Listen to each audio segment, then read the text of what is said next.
Hello, what's up mga kusipit? Sa araw na ito is ibabike check lang natin ang aking giant talon tree. Simulan na natin.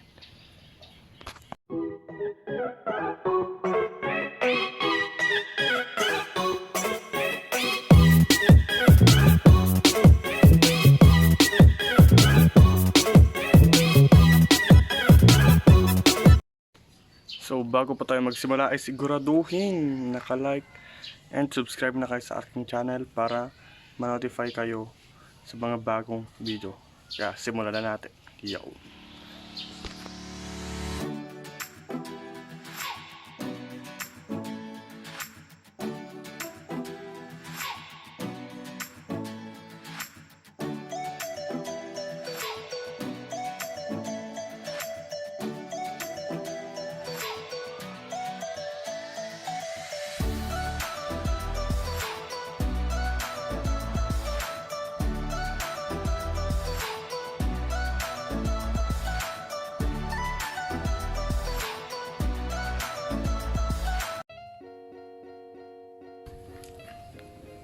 So, proceed po tayo sa aking frame. Ang frame ko po is Giant Talon 27.5. Size is small and quick release ang drop out. Yun, pakita ko po.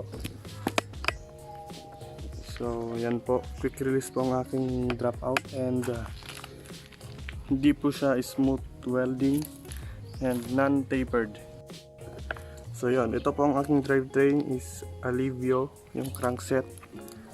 Alivio po yung rear derailleur and sunray ay hindi ko po alam, Seagull po ata yung cassette 1132T. So yon, at yung FD ko po naman ay Altus Hyperdrive. Yon, yung pedal ko is Ragusa pero naka-clits po ako Shimano M505. So, punta naman po tayo sa cockpit setup. So, dito naman po tayo sa aking cockpit setup. Yung nakalagay po na stem dito is 90 millimeters. Yun, 90 millimeters and hindi mag-focus. Yan, 90 millimeters. And yung haba po ng aking handlebar is 740. So dati po itong 780mm pero binawasan ko kasi masyadong mahaba para sa akin. So yun. Yun nyo, ang dumi-dumi. Halatang hindi pa nawawashingan itong bike na to. So yun, proceed po tayo sa aking fork. So ang nakalagay po na fork dito sa aking bike is XCT, Santor XCT 27.5 and 100mm ang travel niya po and 28mm po ang stanchions. So pwede na rin, hindi naman ako masyadong nagtitrail and may balak po akong palitan to. So mag-suggest po kayo, comment down below yung isasuggest nyo kung anong magandang ipalit dito sa fork na to. So, ang susunod naman is ang wheel set. Ito po ang aking wheel set. And ang nakalagay po na hub is Speed 1 Soldier. Yan. Ang rim ko po is Giant 27.5. Pero hindi ko po alam yung exact na model po. And yung tires ko o yung gulong ko is Maxxis Icon 27.5 by 2.20. Ganon din po ang setup ko sa harap. Yan. So, isa-sound check natin ang aking hub.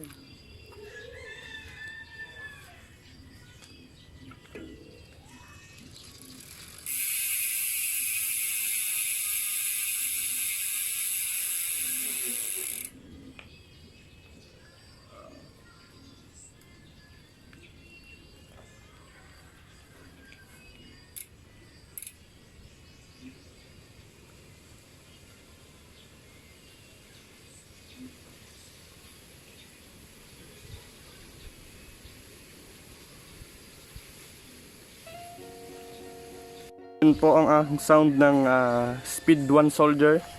Matibay naman po siya, hindi po gaan kalakas yung tunog niya, pero enough na po yun para habulin ng aso. So, proceed na po tayo sa aking brake sets. Ang brake sets ko po is Shimano M315. Yan. And may 180mm na rotors sa harap and 160 na rotors sa likod. So, that's all for it. Jack, dito na po magtatapos ang aking video. And kung nagustuhan nyo po itong video ngayon is please leave like, comment, and subscribe to my channel. Mag-comment na lang kayo sa comment box kung ano pang i-suggest nyo na content. Yun lang po. Ako si Pet. See you sa next video. Bye.